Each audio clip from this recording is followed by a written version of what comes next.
And all of this is connected to COVID. On the Canadian government's website, they connect their plans to introduce this digital ID with COVID. And of course they frame it as something that's helpful to citizens. But I mean, what do you make of that connection? I mean, it does seem like, I'm wary of sounding like a conspiracy theorist, but it does seem like they've used COVID to take away Canadian citizens' rights and to impose all of these things on Canadians that are constitutional and I think should be illegal. There's a wonderful Netflix series called How to Become a Tyrant. And it's a 6-part series. It's about 30 minutes each.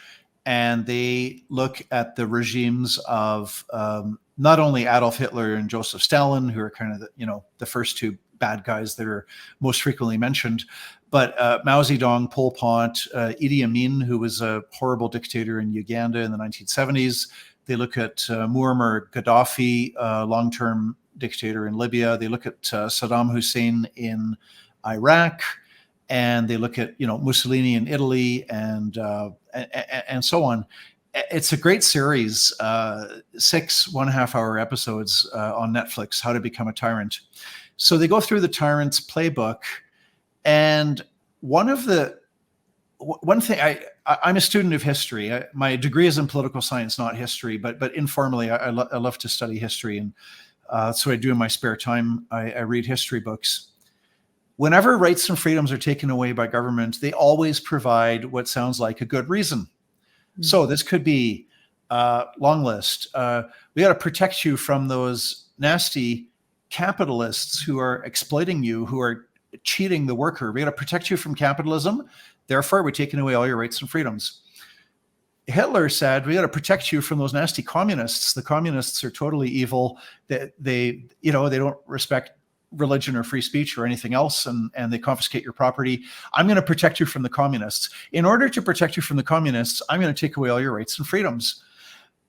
We've had steps backwards on privacy rights after the 9/11 terrorist attacks on September the 11th, 2001. Why are we violating your rights and freedoms? It's to fight terrorism. So it's the capitalists, it's the communists, it's the terrorists, it's the Jews, it's some group. For Idi Amin in Uganda, he wanted to protect the country from this evil minority of Asians. 1% of Uganda was East Indian, and they were quite prosperous, and they ran most of the businesses in the country. And Idi Amin said, well, they're cheating Africans, and they're rich because they're ripping people off. He expelled ordered all the East Indians out of Uganda, which I guess in a historical context is, at least that's better than a genocide. But, there's always an enemy. So now the enemy is COVID. Yeah. And so we're going to take away your rights and freedoms. We're going to violate your privacy rights. We got to protect you from COVID. Therefore, the government needs to know where you are at all times so we can help you by, if you've tested positive and somebody else has tested positive, and then, because we know where you've been every hour of the day for the past week, we can tell you if you've been exposed to somebody else. And in China, in fact, there's a mandatory national health app that, I don't know if it's like every person in China that's required to use it or everybody that owns a phone. I don't know the details, but it's mandatory, at least for some people. You get a COVID code. Red is you're infectious, yellow is you might be, and green is you're okay to travel about. And so government tracks everybody. And although, there have been cases where people on Facebook said they were going to gather together for a peaceful protest. All of a sudden, all those people, their phone told, oh, you're red, you're infected with COVID. Now you can't get on a bus or a train in order to travel to the protest. Or people who criticize the government online suddenly find, oh, red for COVID. Police are going to come and force you into quarantine. Now people say, well, that would never happen in Canada. And I say, well, I really hope you're right. But looking at, the freezing of bank accounts, looking at the vaccine passport system that was imposed on us 11 months ago, looking at the surveillance, government has admitted that in early 2020, they were tracking the locations of millions of Canadians. Our federal government 2.5 years ago. Mm-hmm. And I think that you're right. I think it's true. I think it's true that a lot of people won't see this as problematic for two reasons. Part one is that so many of us are accustomed to using apps for everything, for banking, to get an Uber, to order food, to track our health, et cetera, et cetera, et cetera, to fly, to book flights. And so a lot of people will be like, it's just another app, no big deal, stop being paranoid. And further, I think a lot of people trust the government not to be engaging in something nefarious. They trust the government to be doing good and to be, actually trying to protect citizens from whatever they're saying they're trying to protect citizens from. There are some people who are going to be inherently concerned about the government forcing us to use an app to get into the country, or about the introduction of a digital identity program. Some people will know their history and know that this is potentially dangerous. What would you say to somebody who says about the ArriveCan app, it's just an app. I use an app to get on the plane, to, show my boarding pass. What's the difference? I put my passport info in there. Why does this matter? It's a good question.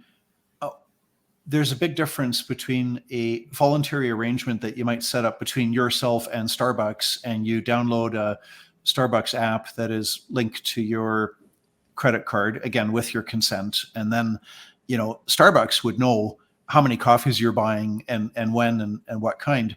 But that's a consensual relationship with one company. It's very different when Starbucks does not exercise coercive power over you. I mean, the worst thing they could do to you is they could refuse to serve you, or they could say, well, you're not wearing a mask, or you're not vaccinated, or they could even, I guess, look at your Facebook page and say, we don't like your political opinions, so we refuse to serve you. Okay, that's about the worst that Starbucks can do to you. Government can throw you in prison. Government can arrest you. We have peaceful protesters in Ottawa, some of whom, Tamara Leach didn't even have a truck with her in Ottawa. She was present in Ottawa as one of the informal leaders. I use the word loosely because it was a very grassroots movement. It wasn't like a one organization with a president and employees and a written mission and vision statement. It was very informal. So she's one of the leaders of a peaceful protest, and she's charged criminal charges for being involved in a peaceful protest. That's what the government of Canada does. Mm-hmm. Freezing bank accounts without due process, without any opportunity to say, excuse me, the group that I donated to is not violent, is not terrorist, but the government declares that group to be bad, and now I have my bank account frozen because I gave them $20. I think the short answer would be people need to educate themselves about the danger of government.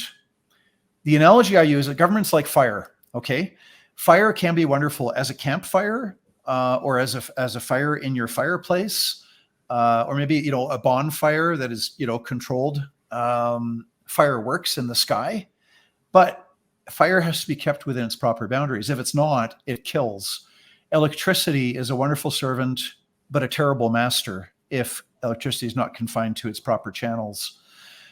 Governments, the number of citizens murdered by their own government is higher than the number of soldiers killed in wars in the 20th century. When you add up the victims of the Hitler and Stalin and Mao and Pol Pot and the genocides perpetrated by the Ottoman Empire during World War I, if you look at the citizens killed by their own governments, that number is bigger than the number of people that died in wars in the 20th century.